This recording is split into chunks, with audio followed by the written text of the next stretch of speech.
तुम चाहे कितनी भी कोशिश क्यों ना कर लो चालाक बनने की, पर तुम रहोगी भीगी बिल्ली। तुम वही पहले वाली प्रज्ञा हो, ये आंखों से कमजोर, दिमाग से पैदल। पर क्या तुम्हें क्या लगा कि तुम ये चश्मा उतारोगी और बॉस बन जाओगी तो तुम हमसे हमारा सब कुछ छीन लोगी? हाँ, मानती हूँ कि तुमने अभी की प्रॉपर्टी, अभी का पैसा, सब कुछ छीन लिया, पर अभी को तुम मुझसे नहीं छीन पाई ना। तुम चाहे कितनी भी कोशिश कर लो। पर तुमने वो सुना तो होगा ना कि कौवा मोर के चाहे कितने भी पंख क्यों ना लगा, पर कौवा रहता कौवा ही है। तो तुम चाहे ये चश्मा क्यों ना उतार लो, कोई डम्बो से मोगैम्बो नहीं बन जाता। जहाँ से ये डॉल उठाई है वहाँ वापस रख दो। अगर इन्होंने तुम्हें इसके साथ देख लिया ना, तुम सोच भी नहीं सकती कि ये तुम्हारे साथ क्या करेंगे। Oh no, don't worry. क्या है कि अभी को पता चलने से पहले मैं इसे गायब कर दूंगी, जैसे आज मैं पुलिस स्टेशन से गायब हो गई थी तुम्हारे और अभी के आने से पहले। पर हाँ, इसके गायब होने से ना मैं इसका इल्जाम तुम्हीं पे लगाऊंगी। जानती थी तुम ऐसा ही कुछ सोच सकती हो। और तुमने जो झूठ बोला उसका क्या? तुम ये नाटक कर रही थी कि तुम्हें निखिल के बारे में कुछ नहीं पता, पर तुम्हें सब कुछ पता था, और इसीलिए तुम अभी को पुलिस स्टेशन लेके आई थी ताकि मुझे और निखिल को पकड़वा सको। तो इसमें गलत क्या है?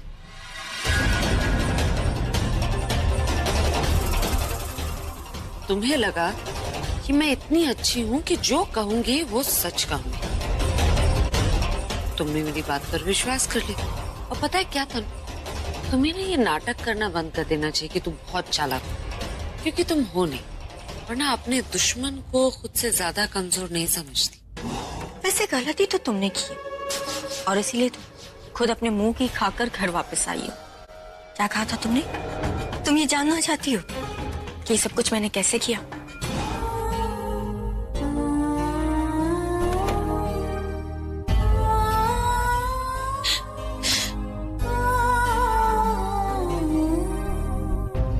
प्रज्ञा, हाँ मेरा बच्चा। अरे रो क्यों रही है तू? हाँ? सुबह से कितने फोन लगाए मैंने तुझे और तूने जवाब ही नहीं दिया। घबराहट के मारे मेरी जान निकल रही थी। अब तू रोए जा रही है। बता ना बेटा क्या हुआ? दादी, बार बार ऐसा क्यों होता है? हर बार मुझे लगता है कि तनु की असलियत इनके सामने आ जाएगी, पर नहीं, सब खराब हो जाता है दादी।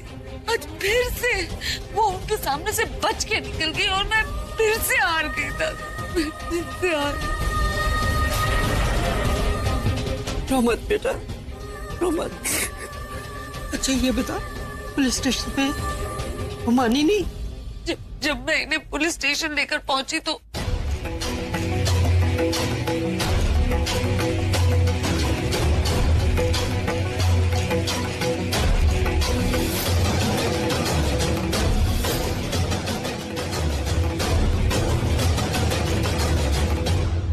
दादी, अगर ऐसा ही चलता रहा ना तो उनके सामने मैं झूठी बन जाऊंगी। तो कोई बात नहीं ना बेटा, सब ठीक हो जाएगा मेरा बच्चा, सब ठीक हो जाएगा। कुछ ठीक नहीं होगा दादी, कुछ ठीक हो नहीं रहा। पता नहीं हर बार कैसे वो बच रही है। इतने मौके हाथ आए हमारे, पर वो हाथ लग ही नहीं रही है। बस दी, बहुत हो गया दी। अब आप कुछ भी छुप छुप के नहीं करेंगे, आप कुछ छुप के नहीं करेंगे। जो करना है सामने से करेंगे, सामने से वार करेंगे और दी ऐसा वार करेंगे कि इस बार ना वो बच के निकल के कहीं जा ही नहीं पाएगी। अब मुंह काहे छुपा रही हो कंबल से? मुंह नहीं छुपा रही, अपना काम कर। अगर मुंह नहीं छुपा रही हो तो आंखों में देखकर बात करो ना। आंखों में देखकर जवाब दूंगा। क्या करी थी तुम पुलिस स्टेशन में, और मुझे पुलिस स्टेशन क्यों लेकर गई तुम?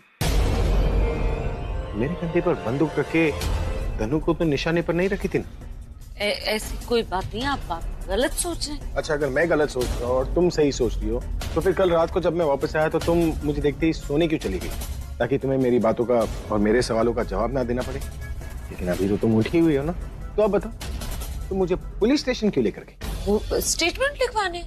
झूठ बोल रही हो तुम, क्योंकि जब मैं इंस्पेक्टर के पास गया था स्टेटमेंट लिखवाने तो उसने कहा था कि स्टेटमेंट की जरूरत तब पड़ती है जब कोई कंप्लेन होता है, लेकिन किसी ने कोई कंप्लेन ही नहीं की। तुम तन्नू को फंसाने की कोशिश कर रही हो ना? तो मेरी आंखें बता रही है कि मैं सही बोल रहा हूँ, इसलिए तुम चिल्ला चिल्ला कर बोल रही थी ना कि वो सोनाली निखिल की बीवी नहीं है, और ये भी पूछ रही थी कि तन्नू कहाँ है, तन्नू कहाँ है।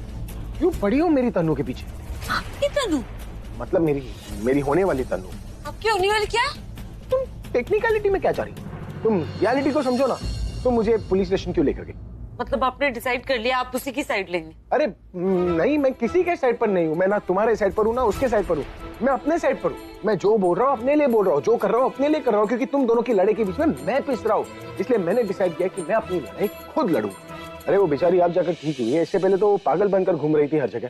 कम से कम अब तो तुम नहीं बोल सकती हो ना कि एक संकी रॉकस्टार एक पागल मॉडल से शादी करने वाला। मैंने ऐसा कब कहा? मैं कहा नहीं, लेकिन तुम ऐसा ही सोचती हो ना। शक्ल देख के आप मेरी दिमाग की बातें जान लेते हैं। लगती क्या हूँ आपकी?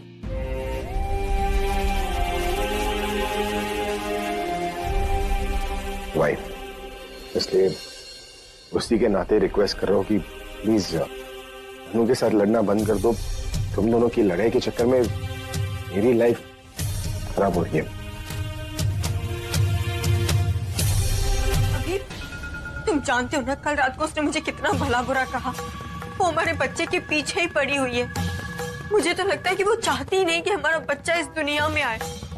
तुमने देखा ना उसने रोनी को कैसे कह के पानी गिरा दिया था ताकि मुझे चोट लगे। अभी आज जो उसने मेरी ड्रेस जलाई है, कल को वो मुझे ही ना जला दे। तनु, तुम फिर से पहले जैसे बिहेव कर रही हो। तुम ओवर रिएक्ट कर रही हो।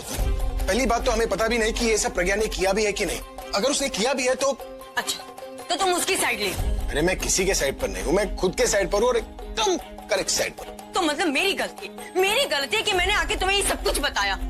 अच्छा होता अगर प्रज्ञा मुझे जला देती और ये न्यूज आके तुम्हें और कोई देता, तब तुम्हें समझ में आता कि प्रज्ञा मेरे खिलाफ कितनी बड़ी प्लानिंग कर रही है। अभी प्लीज कुछ करो और जल्दी करो। मैं तुम्हें कुछ भी डायरेक्टली करने के लिए नहीं बोल रही हूँ, पर तुम मुझसे बस डिवोर्स ले लो। मैं जानती हूँ वो तुम्हें इतनी आसानी से डिवोर्स नहीं देगी और या शायद वो तुम्हें कभी डिवोर्स देगी ही नहीं, पर तुम्हें धोखे से डिवोर्स लेना होगा। ये तुम क्या बोल रही हो? क्यों? ये वर्ड पहले कभी नहीं सुना क्या? अभी उसने भी तो तुम्हें धोखा दिया था। धोखे से तुम्हारी सारी प्रॉपर्टी, तुम्हारा सारा पैसा, सब कुछ ले लिया। मतलब तुम भी धोखे से उससे डिवोर्स छीन लो। I mean, ले लो, और वो भी 24 घंटे के अंदर। 24 घंटा? I mean, अभी जब से उसने मेरा ये शादी का जोड़ा जलाया है, उसके 24 घंटे के अंदर तुम उससे डिवोर्स ले लो। मेरी शादी के जोड़े का कर्ज अब तुम चुकाओगे। अभी कर्ज? अभी तुम क्या सोच रहे हो? मैं जब भी प्रज्ञा के बारे में कुछ बोलती हूँ तुम हमेशा सोच में पड़ जाते हो। फिर तुम समझने की कोशिश क्यों नहीं करते कि प्रज्ञा हमें बर्बाद कर देना चाहती है। वो नहीं चाहती कि मेरी तुमसे शादी हो। वो नहीं चाहती कि तुम लाइफ में आगे बढ़ो। वो नहीं चाहती कि तुम लाइफ में और भी ज्यादा सक्सेसफुल हो। That's not true, तनु। उसने कभी मेरा बुरा नहीं चाहा। उसने हमेशा मेरी हेल्प की है, चाहे वो मेरा म्यूजिक करियर हो, मेरे कॉन्सर्ट्स हो। हाँ, भले ही उसमें उसका फायदा है, लेकिन उसने मेरा नुकसान तो नहीं किया। बात सिर्फ प्रोफेशनल लाइफ की नहीं है, लेकिन वो तुम्हारी पर्सनल लाइफ से चिढ़ती है। तुमने देखा नहीं कल किस तरीके से वो हमारे रिश्ते और हमारे बच्चे के खिलाफ बातें कर रही थी। उसने जो भी कहा उस सबसे यही पता चलता है कि वो नहीं चाहती कि हमारी शादी हो। वो सिर्फ ऊपर से दिखाती है कि हमारे बच्चे की उसे परवाह है, पर अंदर से उसे बर्दाश्त नहीं होता कि मैं तुम्हारे बच्चे की माँ बनने वाली हूँ। तुमसे ऐसा क्यों लगे? क्योंकि वो मुझसे जलती है। What rubbish! वो क्यों चलेगी तुमसे? सब कुछ तो है उसके पास, पैसा, प्रॉपर्टी, तुम्हारी तरह फेमस है, तुम्हारी तरह खूबसूरत है। तो ऐसा क्या खास है तुमने जो उसके पास नहीं? सब कुछ तो गिना दिया तुमने अभी, पर ये नहीं गिना पाए कि औरत का एक क्या सपना होता है, उसकी लाइफ का सबसे बड़ा सुख क्या होता है। कौन सा सुख? मैं मानती हूँ कि वो हैसियत में मुझसे कई गुना ज्यादा आगे। उसके पास वो सब कुछ है जिसे पाने के लिए लोग सपना देखते हैं, पर सब कुछ होने के बाद भी वो है तो अकेली ना वो एक पत्नी बन पाई और ना ही एक माँ। और यही औरत का एक सबसे बड़ा सुख होता है। इसलिए जब वो मुझे देखती कि मैं तुम्हारे बच्चे की माँ बनने वाली हूँ और तुमसे शादी करने वाली हूँ, तो ये उससे देखा नहीं जाता। अभी उससे बर्दाश्त नहीं होता कि जो सब कुछ उससे मिलना चाहिए वो मुझे मिल रहा है। That's not true, तनु। सब तेरी वजह से हुआ है। अरे वो तो सिर्फ गाने गाता है, तूने उसके गानों की पब्लिसिटी की है, टीवी पे, अखबारों में, इंटरनेट पे। तूने तो उसकी ख्याति बढ़ा दी है। कितनी कंपनियों को तो तूने यही काम दिया हुआ है कि उसके गानों को इंडिया से बाहर कोने कोने तक पहुंचाए। अब इतनी मेहनत करेगी रिजल्ट तो अच्छा आना ही था ना, हा? पर बेटा उसको पाने का जो तेरा सपना था वो तो तू पूरा नहीं कर पाई, पर अभी के सपने पूरे हो उसमें तो तूने कामयाबी हासिल कर ही ली है। पति से दूर रहकर भी एक पत्नी के पूरे फर्ज तूने अदा किए। भगवान ऐसी पत्नी किस्मत वाले को देता है और मेरा पोता बहुत किस्मत वाला है। दादी ये सब मेरी मेहनत का नहीं, आपके आशीर्वाद का फल है। आप बस अपने पोते को यूं ही आशीर्वाद देते रहो। अरे आशीर्वाद तो मैं देती ही रहती हूँ। तू अब ये खुशखबरी अभी को जल्दी से जाके पहुँचा, वो कितना खुश हो जाएगा और वो भी यही कहेगा ये सब तेरी वजह से हुआ। मैं अभी जाके उन्हें बता दूँ। जल्दी जा। कैसी किस्मत है मेरे बच्चों की, सब ठीक होते हुए भी कुछ ठीक नहीं है उनकी जिंदगी में। अरे क्या हुआ, चेहरा क्यों उतरा हुआ है? अभी तक खाना नहीं खाया ना? आपको कैसे पता कि मैंने खाना नहीं खाया? प्रज्ञा ने बताया। क्या क्या क्या? अब लोग तेरे दिल का हाल मुझे बताएंगे तभी मुझे पता चलेगा। जानती नहीं हूँ मैं? जब तू छोटा सा था, बोल भी नहीं सकता था, तो मैं तेरे दिल का हाल जान लेती थी ना। तो अब क्या लोग बताएंगे मुझे तभी पता चलेगा? जानती हूँ मैं। चल बैठ, इधर बैठ। आज मैं तुझे अपने हाथों से खाना खिलाऊंगी। ये लिखा। शाबाश। दादी वाकई बहुत भूख लगी थी। ये लिखा। प्रज्ञा सच में कितनी हार्टलेस है, कोई फीलिंग्स ही नहीं है उसमें। उसे कोई फर्क ही नहीं पड़ता कि मैंने खाना खाया है या नहीं।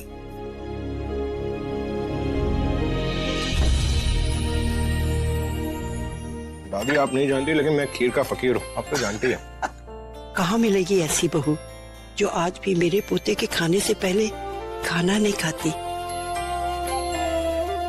आराम से खा, आराम से खा, बहुत खीर पड़ी है। तनु देखो, अभी मुझे कुछ नहीं देखना और नहीं मुझे कुछ सुनना है। तो अच्छा। क्या कहा तुमने? नहीं ये अच्छा नहीं है ना, तुम्हें देखना सुनना तो ठीक है, लेकिन ऐसे अकेले में रोना सेहत के लिए हानिकारक होता है। मत क्या करो ऐसा। अकेला इंसान तो अकेले में ही आंसू बहाएगा ना, और तुम्हें इससे क्या? तुम्हें तो सिर्फ प्रज्ञा की पड़ी है और उसे सिर्फ अपने पैसों की। पर मैं एक बात बता दूं, अभी मुझे खुद से ज्यादा मेरे इस बच्चे की पड़ी है। मैं एक बार को प्रज्ञा की जिद के सामने हार भी मान लूं कि मैं तुमसे शादी नहीं करूंगी, और जब मैं अपने इस बच्चे के बारे में सोचती हूँ तो मैं घबरा सी जाती हूँ। प्रज्ञा ने पहले ही से बहुत भला बुरा कह दिया, अब पता नहीं दुनिया ऐसे क्या क्या कहेगी, किस किस नाम से बुलाएगी, नाजायज इतनी गालियां देगी, सोसाइटी से बाहर निकाल देगी। एक रॉक स्टार का बच्चा और उसकी इतनी बुरी किस्मत अभी प्रज्ञा को इसकी नहीं पड़ी। तुम तो इसका ध्यान रखो ना, इससे मुंह मत मोड़ो, ये तुम्हारा खून है, अपना खून। अगर हमारी शादी नहीं हुई ना अभी, तो मैं बता रही, मैं कहीं दूर जाके जान दे दूंगी। तनु मैंने डिसाइड किया कि मैं प्रज्ञा को डिवोर्स दूंगा।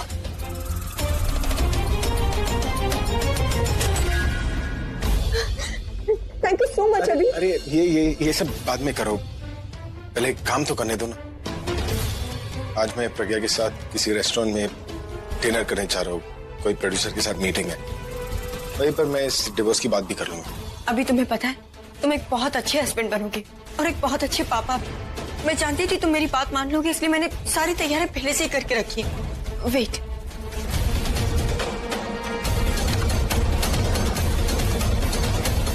अभी ये रहे डिवोर्स पेपर्स।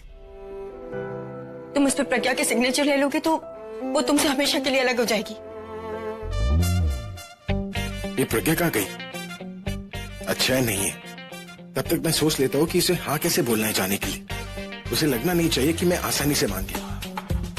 क्या करूं, ऐसे खाली नहीं बैठना चाहिए, वरना सोचेगी कि मैं उसी के बारे में सोच रहा था। आ गई अभी, बस तू अपना एटीट्यूड मत छोड़ना, वो दिखाए तो तू डबल दिखाना।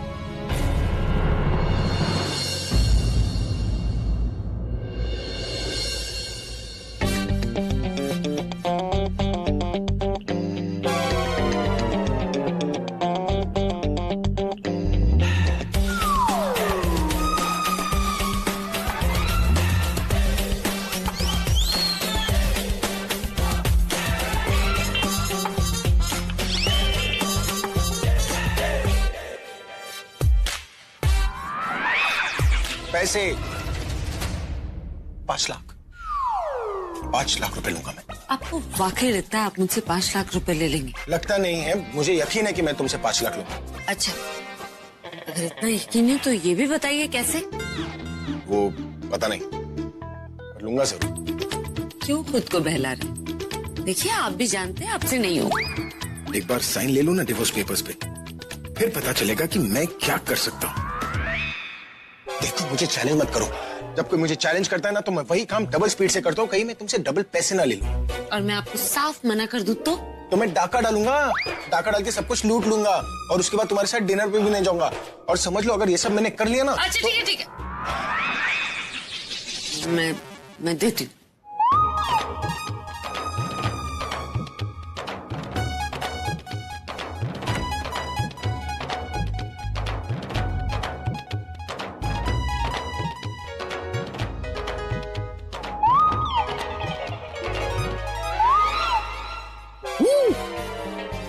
ये तो बहुत भारी है।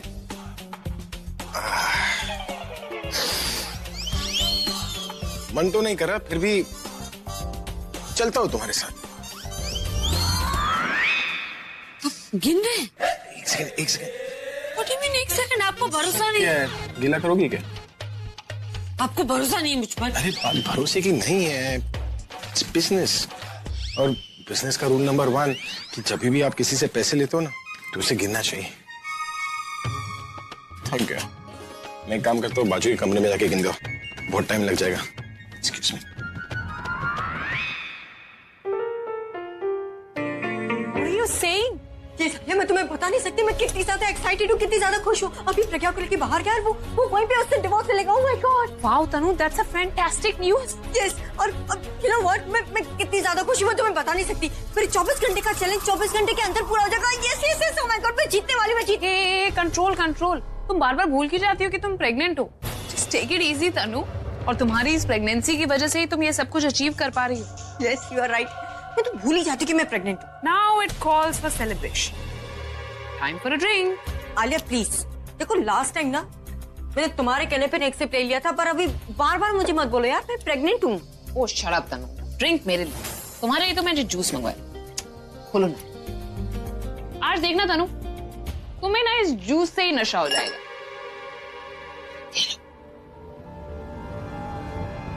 Cheers. Cheers. जानती हो तनु, तुम्हारी ये विक्ट्री के साथ साथ मेरी भी विक्ट्री। I mean, इस जीत का मुझे कब से इंतजार था। जो पावर मैं कब से वेट कर रही थी कि मेरे पास वापस आएगी ना, अब वो मुझे मेरे पास आती हुई नजर आ रही है। इस घर में मेरी जो पहले पोजीशन थी, मेरी जो जगह थी, वो मुझे वापस मिल जाएगी। ये साली, वो दिन जरूर आएगा, बस तुम भी मेरी तरह वेट करो। एक बार अभी प्रज्ञा से वो डिवोर्स पेपर पे साइन ले लेना, सब ठीक हो जाएगा। You know what? मुझे ना बड़ी इच्छा हो रही है मैं जाके देखूं कि प्रज्ञा कैसे डिवोर्स दे रही है और वो कैसे साइन कर रही है। Let's go. ओ, क्या कर रही हो यार? जब केक खुद बेक कर रही हो तो ओवरहीट क्यों करना? इतनी मुश्किल से तुमने भाई को इस पूरी चीज के लिए मनाया है, ड्रामा किया, रोए धोए हो, और अब वहां पर जाकर अगर कोई चीज बिगड़ गई तो व्हाई स्पॉइल इट? भाई को ये काम पूरे फ्री माइंड के साथ वहां पर करने दो। वैसे एक बात बताओ तनु, तुम्हें लगता है कि भाई ये काम कर पाएंगे? आलिया, मैंने अभी को ऐसा इमोशनल ब्लैकमेल किया है ना कि वो बिना डिवोर्स लिए वापस आ ही नहीं सकता। अब 24 घंटे पूरे होने में सिर्फ 7 घंटे बाकी है। इन 7 घंटों में प्रज्ञा के 7 फेरे के 7 वचन खत्म। Cheers.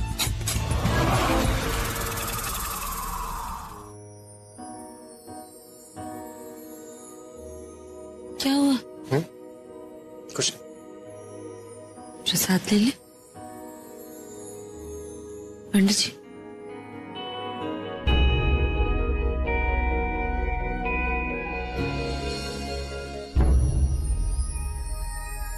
बेटा तुम बहुत ही भाग्यवान हो, ऐसा पति बड़ी किस्मत वाले को मिलता है। हम देख रहे थे कि जब आप माता रानी को ध्यान से भक्ति कर रही थी, उस समय ये सिर्फ आपको ही देख रहे थे बड़े ध्यान से। ऐसा लग रहा था जैसे इन्हें इनके भगवान आप में दिख रहे हो। भगवान तुम दोनों की जोड़ी सदा बनाए रखें, इस जन्म ही नहीं बल्कि 7 जन्मों तक साथ रखें। जय माता दी। मैं परिक्रमा करके आती हूँ।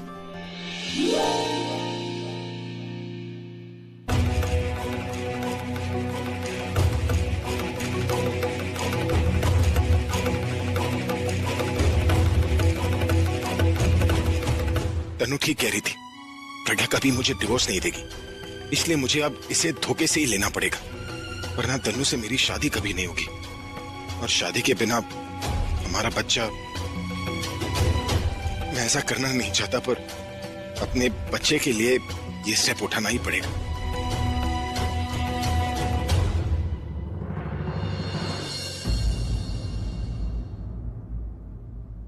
आज आप मेरे साथ मंदिर आए, ये दिन मैं कभी नहीं भूलूंगी।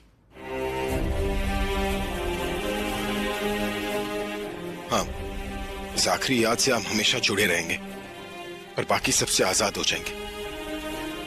चले? तुम चलो, मैं आता हूं। और वैसे भी जब मैंने प्रज्ञा को देखा तो मुझे लगा ही कि वो माँ बनने वाली है। इसके फेस पे जो ग्लो है ना, और फेस जो थोड़ा भरा हुआ है, ऐसा तो जब बच्चा होता है ना तभी होता है।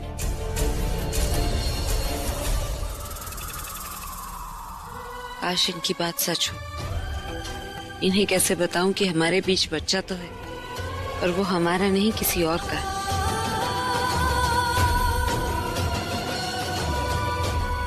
किसी की नजर न लगे। मैं तो ये कहती हूँ कि एक बार बच्चा हो जाएगा ना, फिर तुम दोनों के बीच में भी पहले जैसा ही प्यार हो जाएगा।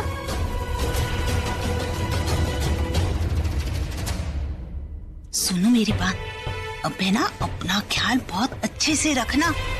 किसी भी काम के लिए यहाँ वहाँ मत जाना, और कोई भी मीटिंग हो तो घर पे किया करो ना। और एक मेन बात, जब बीवी प्रेग्नेंट होती है तो थोड़ी सी मोटी हो जाती है और खूबसूरत कम लगती है। पूरा फैमिली की तरफ ध्यान देना, लड़कियों की तरफ बिल्कुल ध्यान मत देना।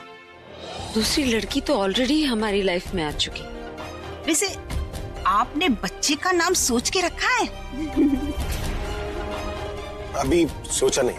तो मिस्टर अभी एक सेल्फी हो जाए, ये मीटिंग एकदम याद रहेगी हमें। Of course.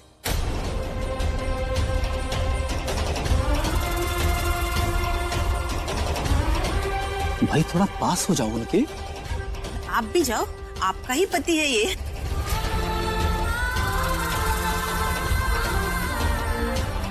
No no no, wait wait wait. Pragya ji, आपका हाथ यहाँ पे।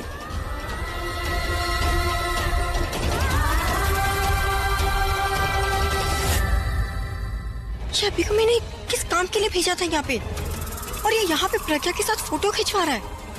मुझे अभी पे सच में डाउट हो रहा है।